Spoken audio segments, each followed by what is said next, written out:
ये समर्थ परमात्मा कबीर भगवान है और इसकी शरण माने के बाद आपके ऊपर कैसी मेहर होएगी आप सोच भी नहीं सकते। ऐसे सुख आपको प्राप्त होंगे। गरीबदास साहिब जी ने कहा कि जो सतगुरु की शरणा आ जा उनको कभी भी कोई कष्ट नहीं होगा या किसी चीज का अभाव नहीं रहेगा, लेकिन उसके साथ साथ परमात्मा ने कुछ मर्यादा भी बताई है।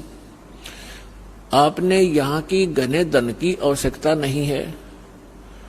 यदि आप घना धन ही परमात्मा से मांगते हो तो आपको अभी ज्ञान संपूर्ण हुआ नहीं, और धन की मांगने की आवश्यकता नहीं है। परमात्मा से कोई चीज छुपी नहीं है, उसको सब मालूम होता है कि मेरे बच्चे को, मेरी प्यारी आत्मा को कौन सी वस्तु की आवश्यकता पड़ेगी, वो पहले व्यवस्था कर देता है।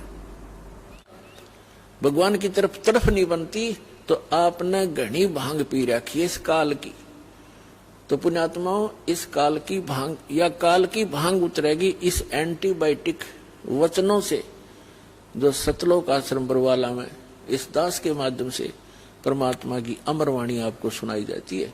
ये किसी डूम भाट के गीत नहीं है, ये समर्थ का दिया ज्ञान है, इसमें अग्रम अग्रम की गुंजाइश नहीं है। ऐसा प्रमाण है कि सपने में भी ना सोचा होगा आपने, और आज आपके ऊपर बौछार कर दी उस सच्चे ज्ञान और सच्चे नाम की। तो आप विशेष आत्मा है परमात्मा की, चाहे यहाँ कोई दुख में आवे है चाहे कोई सुख में आया है। जो दुखी प्राणी है उनके लिए दुख वरदान सिद्ध हो जाएगा एक दिन, वो दुख तो दूर होगा ही होगा, और फिर देखना आपकी आंखों से आंसू नहीं बंद होंगे कि हे भगवान ये दुख ना होता तो हम कभी भी ना आते यहाँ पर, और जीवन नाश हो जाता, कुल का नाश हो जाता।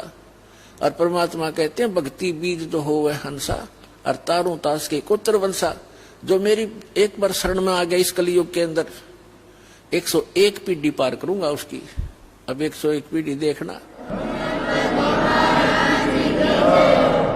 तो पुण्यात्माओं क्या बताते हैं परमात्मा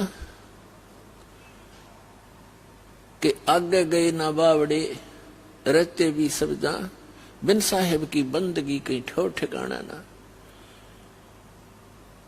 अब यहां से मृत्यु हुई प्रधानमंत्री जी की या मुख्यमंत्री जी की या अन्य किसी प्राणी की, मनुष्य की, तो वहां यहां से चला अच्छे पुण्य कर्म कर रखे तो स्वर्ग में, पाप साथ रहते हैं जब तक सत भक्ति नहीं करते। हम पुण्य और पाप दोनों भोगने पड़ते हैं कंप्लीट। और जब हम परमेश्वर की शरण में आ जाते हैं परम संत के माध्यम से, फिर उनके जो पाप नाश हो जाते हैं, उनको पाप भोगने नहीं पड़ते, केवल पुण्य उनके शेष रह जाते हैं। और उन पुण्यों को फिर हम साथ नहीं ले जाएंगे। वो पुण्य हमने यहाँ के इन भगवानों के जो यहाँ के इंचार्ज हैं, ज्यादा कर्जा हो चुका है इनका, सत साधना ना करके। जब तक हम परमात्मा कबीर जी की, परमेश्वर जी की शरण में नहीं आएंगे तो हमें दोनों ही कष्ट, पुण्य भी और पाप भी दोनों भोगने पड़ते हैं। और हम पुण्य भी साथ नहीं ले जाएंगे, क्योंकि यहाँ के जितने भी इंचार्ज हैं जैसे गणेश जी, क्योंकि हमने ये एक पिंड है, पिंड माने शरीर, और एक ये ब्रह्मांड है पूरा। इस पूरे ब्रह्मांड का एक मानचित्र है शरीर के अंदर। और जब हम यहां से चलेंगे तो हम ये शरीर से ही रिहर्सल होनी शुरू होगी। सबसे पहले ये जीव मूल कमल में जाएगा, वहां गणेश जी से नो ड्यू सर्टिफिकेट लेना पड़ेगा, इसने क्लियरेंस सर्टिफिकेट।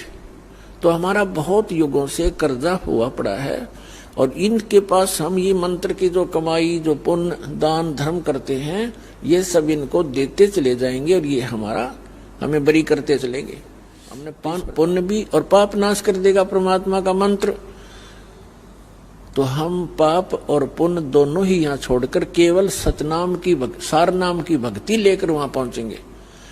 इस सतनाम के अंदर 2 अक्षर हैं, एक ओम एक तत्, ये गुप्त है। जिनको सारनाम प्राप्त है उनको मालूम है। तो ये भी हम इनकी भक्ति भी यहीं देकर जाएंगे, सरपुरुष और अक्षर पुरुष को, क्योंकि इनके लोकों से हमने गुजरना है। और तीसरा सतनाम जो सारनाम है उसकी कमाई आपकी के साथ हम सतलोक जाएंगे। क्योंकि पुनों की आवश्यकता हमने इसलिए होती है कि यहाँ की सुविधाएं प्राप्त करनी है। कोठी बंगले कार वह हमारे पहले रखे सरप्लस, जहां से आप आए हो और जहां आपने अब जाना है वहां यहाँ के पुनों की जरूरत नहीं। वहां तो पुनः परिपूर्ण है, आपके सारे महल, आपकी सब सुविधाएं, आपके आंगन में विमान खड़े हैं और आप छोड़ के आगे यहाँ इस काल के साथ और कैसा एक एक दाने दाने को भटक रहे हैं।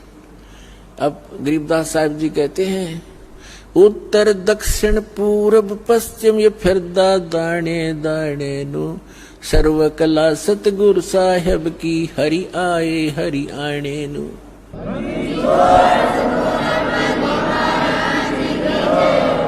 तो तुम एक एक दाने के लिए तरस रहे हो, भटक रहे हो। परमात्मा यहाँ हरियाणा के अंदर आकर के गरीबदास साहिब जी को साथ लेकर के सचखंड गए, फिर वापस छोड़ा और फिर परमात्मा से परिचित होने के बाद गरीबदास साहिब जी ने कहा कि जो सतगुरु की शरणा आ जा उनको कभी भी कोई कष्ट नहीं होगा या किसी चीज का अभाव नहीं रहेगा, लेकिन उसके साथ साथ परमात्मा ने कुछ मर्यादा भी बताई है। आपने यहाँ की घने धन की आवश्यकता नहीं है। यदि आप घना धन ही परमात्मा से मांगते हो तो आपको अभी ज्ञान संपूर्ण हुआ नहीं है और धन की मांगने की आवश्यकता नहीं है। परमात्मा से कोई चीज छुपी नहीं है, उसको सब मालूम होता है कि मेरे बच्चे को, मेरी प्यारी आत्मा को कौन सी वस्तु की आवश्यकता पड़ेगी, वो पहले व्यवस्था कर देता है।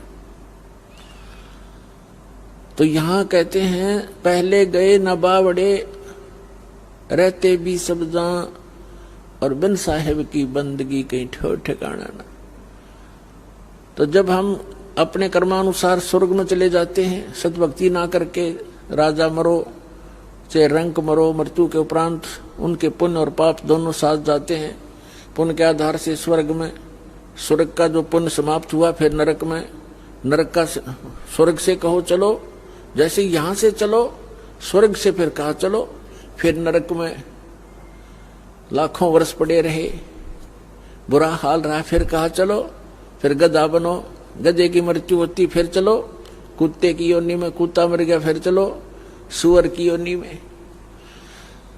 तो यहां बताते हैं आगे गए ना बावड़े रहते भी सब जहां, और बिन उस सच्चे भगवान की, साहेब की, सत्य पुरुष की भक्ति बिन कहीं ठोर ठिकाना। आंखें बंद, फिर भी हमें डर नहीं बन रहा। तो ये बालक बुद्धि है हमारी, इस परमात्मा के इस ज्ञान से, हम इस भक्ति मार्ग के और इस अध्यात्म ज्ञान से परिचित होने के बाद फिर हमारी बुद्धि काम करने लगेगी और फिर आपके न्यारी तरफ बढ़ेगी। इसलिए आप जी को, सभी बहन भाइयों को, बच्चों को, बुजुर्गों को दास बार बार प्रार्थना करता है। परमात्मा के उस ज्ञान के आधार से संदेश देता है। क्या बताते हैं? ये संसार समझदा नाही, कहंदा श्याम दोपहरे नु, गरीबदास ये वक्त जात है, रोवोगे इस पैरे नु। और महापुरुषों को गरीबदास कोई मांगनियां खाने वाला नहीं था, ना कोई रोजी रोटी से संबंधित कोई पंडित ब्राह्मण था या कोई पीर गुरु था, मुल्ला काजी नहीं था। एक किसान था, जाट था, और 1400 एकड़ जमीन थी उस महापुरुष के अपने खानदान से प्राप्त, और उसको उनको परमात्मा सीधे आकर मिले थे, सतलोक लेकर गए थे कबीर भगवान। उस मालिक के मिलने के उपरांत परमात्मा की उस विशेष प्यारी आत्मा ने हमारे लिए एक अनमोल खजाना भर दिया गरीबदास जी के ग्रंथ के रूप में। वो ज्ञान आंखों देखा, परमात्मा से प्राप्त अमृतवाणी को उन्होंने हमारे लिए एक अनमोल रत्न छोड़ दिया। अब उसके आधार से वो बता रहे हैं कि ये संसार समझदा नाही, कहंदा श्याम दोपहरे नु, गरीबदास ये वक्त जात रोग इस पैरे नु। हमारे साथ क्या बना हुआ है? कबीर साहब कहते हैं झूठे सुख को सुख कहे ये मान रहा मनमोद, ये सकल चबीना काल का कुछ मुख में कुछ गोद। तीन महापुरुषों को ये कोई वैसे नहीं कह दी ये बातें, हमारे परमार्थ के लिए, हमारे हित के लिए, काल के जाल से आपको सतर्क करके निकालने के लिए ये सच्चा ज्ञान बताया। क्या बताते हैं कि कबीर साहब कहते हैं झूठे सुख को सुख कहे ये मान रहा मनमोद। हम इस झूठे सुख को सुख मान रहे हैं। जैसे एक व्यक्ति के 3 पुत्रों में से एक की मृत्यु होगी, वो घना दुखी, क्योंकि पुत्र छोड़ पुत्री मर जा, को भैंस का बच्चा मर जा, काटड़ा काटड़ी, उसका भी दुख होया करे क्यों पाले पोसे।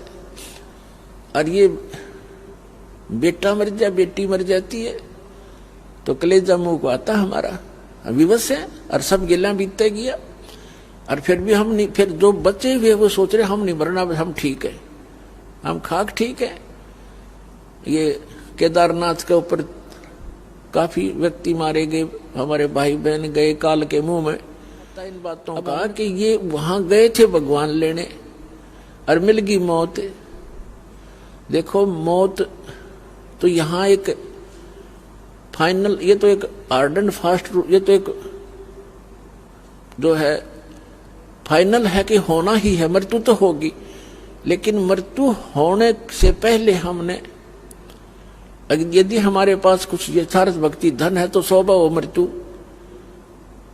अब जैसे हमारी मृत्यु होगी तो हमने खुशी है इस बात की, क्योंकि हमने वो धन इकट्ठा कर लिया, हमने इस मनुष्य जीवन के टारगेट को, उद्देश्य को पूरा कर लिया, जिसके लिए ये मिट्टी हमें प्राप्त हुई थी। इस मिट्टी से सोना बना लिया। हम तो इंतजार करते हैं कब ये पांडा पीछा छूटे, इस मिट्टी तर चले अपने सतलोक में। कबीर साहब कहते हैं जा मरने से जग डरे मेरे मन आनंद, और कब मर हूं कद पाऊं वो पूर्ण परमानंद। लेकिन वो क्या लेकर गए बेचारे इन नकली संतों के द्वारा भ्रमित किए हुए श्रद्धालु, और वहां पहुंच गए केदारनाथ में। चलो यदि वहां भक्ति मार्ग होता, परमात्मा की सत भक्ति होती तो हम भी चल पड़ते और बेशक मर जाते भगवान की भक्ति करते करते। लेकिन वो तो गए भी तो डले डो गए, यो दुख नारा हमारे को। तो यहाँ परमात्मा ने खुद कहा गरीबदास जी परमात्मा से प्राप्त इस ज्ञान से कि पर भी लेन जात है दुनिया, हमरा ज्ञान किन्ह नहीं सुनिया। तो ये ज्ञान उन महापुरुषों ने बताया। तो कबीर साहब कहते हैं कि झूठे सुख को सुख है, हम एक दूसरे से अपने को कम दुखी मानकर उस सुख, उसको सुख मान रहे हैं।